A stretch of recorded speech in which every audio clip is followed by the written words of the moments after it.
La América hispana, española o Hispanoamérica frente a Latinoamérica. Por Marcelo Gulio, de su libro, Madre Patria. La batalla por el nombre. El nombre de las tierras y de los pueblos que las habitan desde el Río Grande hasta Tierra del Fuego está ligado, para la mayoría de los autores que han tratado este asunto, desde el uruguayo Arturo Ardao al mexicano Leopoldo Cea, a la identidad, y para nosotros resulta claro que un pueblo se aliena al designarse con un nombre falso. Los términos América Española y América Hispánica fueron usados y aceptados por todos los hispanoamericanos sin ningún cuestionamiento desde antes del proceso de independencia y hasta prácticamente 1852, fecha de la creación del Segundo Imperio francés. Fue el ideólogo de Napoleón III, el político y economista francés Michel Chevalier, 1806-1879, en su libro, Cartas sobre América del Norte, publicado en 1836, el primer intelectual en elaborar el concepto de una América culturalmente latina en contraposición a una América anglosajona. Sin embargo, Chevalier no utiliza en su libro la expresión América Latina. Para él, la historia de la humanidad era la historia de la lucha entre culturas o razas antagónicas.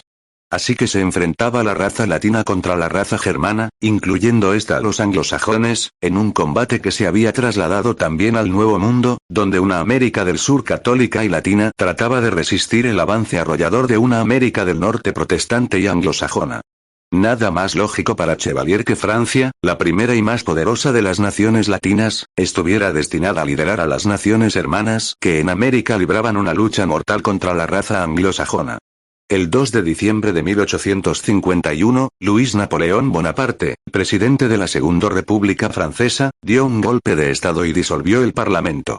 Un año más tarde, el 2 de diciembre de 1852, aniversario de la coronación de Napoleón I, Luis Napoleón Bonaparte se proclamó emperador de los franceses con el nombre de Napoleón III. Desde el golpe de Estado, Michel Chevalier apoyó incondicionalmente a Luis Napoleón Bonaparte y en reconocimiento de ese apoyo fue elegido senador en 1860. Como señala Mónica Quijada. En total coherencia con estas ideas tempranas, 2 décadas después de la aparición de su libro en 1836, Chevalier se convertiría en uno de los más fervorosos partidarios de la invasión de México por parte de las tropas de Napoleón III. A la inversa, y no casualmente, las propuestas iniciales de Chevalier coincidían plenamente con la justificación ideológica del programa expansivo del emperador, que apelaba al proyecto de unidad de los pueblos latinos. La incorporación a este programa de los países latinos de América permitiría a la nación líder, Francia, asegurarse recursos imprescindibles para su desarrollo industrial y tecnológico, por un lado, y frenar la expansión de los competidores anglosajones, por el otro. De ahí la importancia de la idea inicial de Chevalier de que al otro lado del Atlántico existían poblaciones que podían reclamar su pertenencia a ese concepto amplio de raza latina.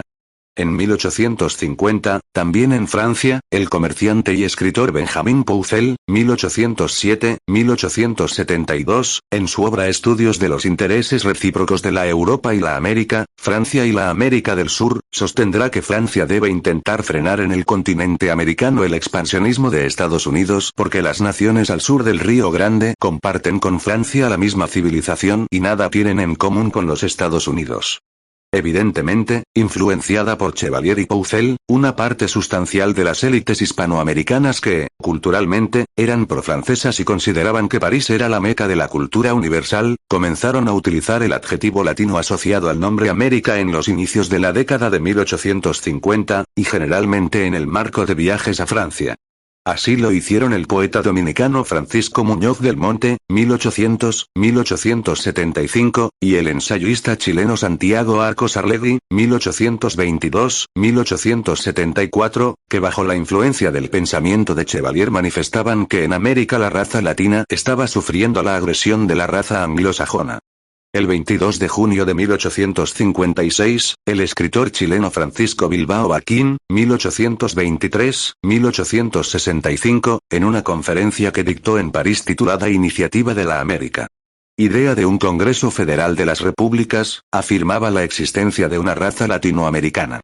Claramente marcado por el pensamiento de Chevalier, Bilbao sostenía que dos razas, dos culturas, dos civilizaciones se encuentran en un combate mortal por dominar el mundo. De un lado, la cultura sajona / materialista. Del otro, la cultura latina / espiritual. Absurdo. Bajo esa misma influencia francesa, el 15 de febrero de 1857, el ensayista y poeta colombiano José María Torres Caicedo, 1830-1889, que antes siempre había empleado el término América Española, fue el primer escritor que utilizó el término América Latina en su poema intitulado Las dos Américas, publicado en París en la revista El Correo de Ultramar.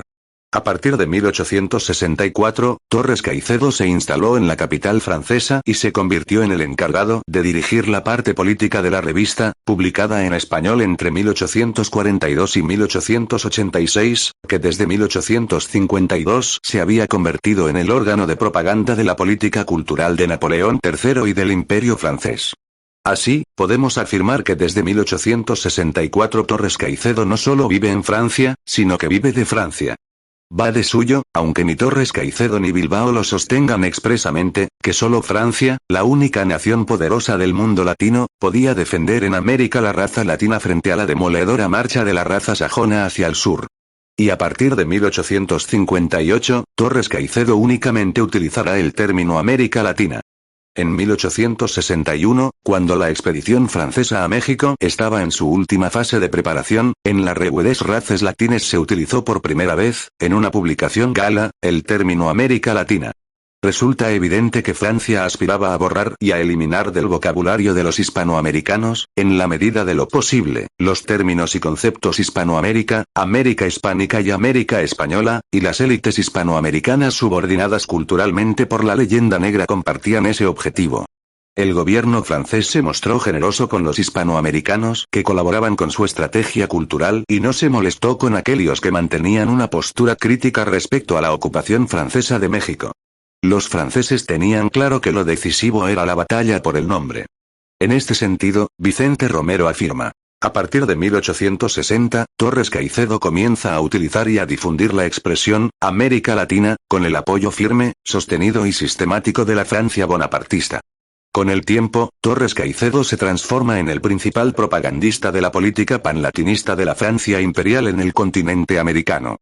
También en 1861, Torres Caicedo publicó un panfleto titulado Bases para la formación de una Liga Latinoamericana, y en 1865 un libro que llevaba por nombre Unión Latinoamericana.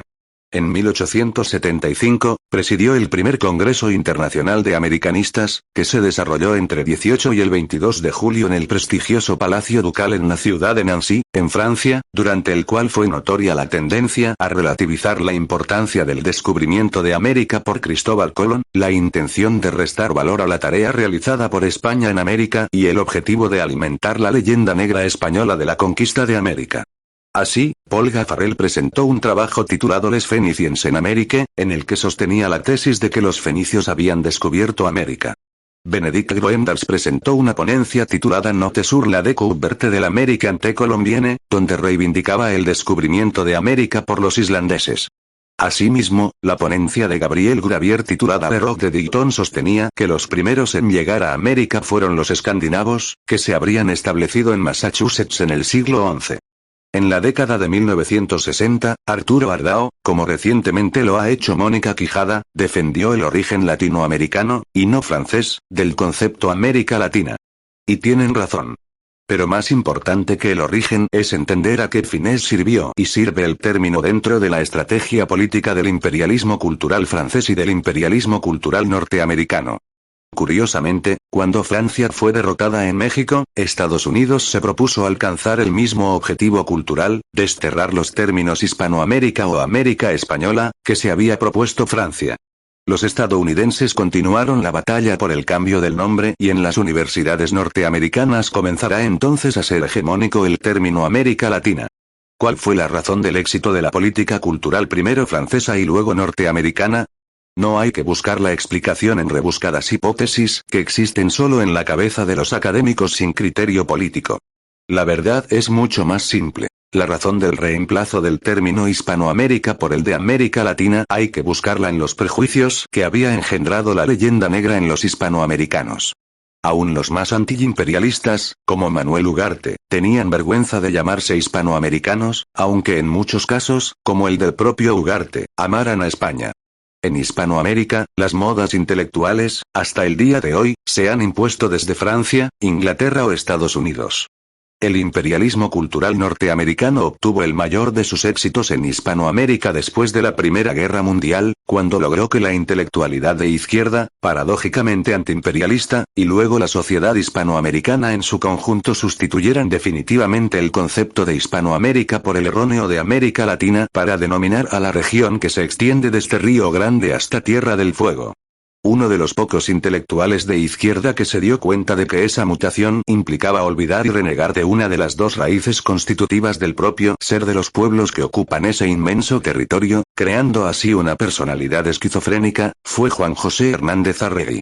Por ello, en la segunda edición de su libro ¿Qué es el ser nacional?